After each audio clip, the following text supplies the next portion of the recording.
Hanukkah ydy festival o gola a mae'n fatha Nadolig ond mae'n lasio 8 diwrnod. Mae Isabel a'i theulu yn dathlu Hanukkah bob blwyddyn.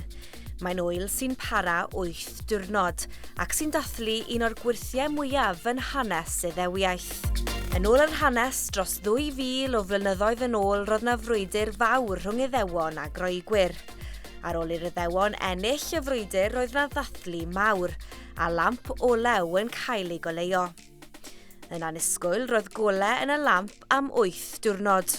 Yn ei dathlu am 8 diwrnod oherwydd oedd pawb oedd nhw yn nath nhw gael oil ond nath nhw'n meddwl maen nhw mond yn gallu aros am 1 diwrnod ond nath miracle dod a nath o lastio am 8 diwrnod.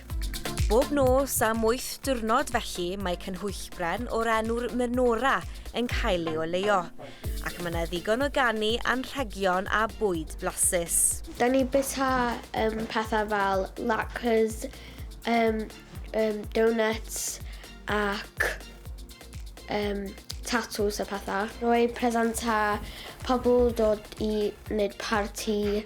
Digon o ddathlu felly, yma ym Mangor ac ar draws y byd. Hanukkah hapus i bawb.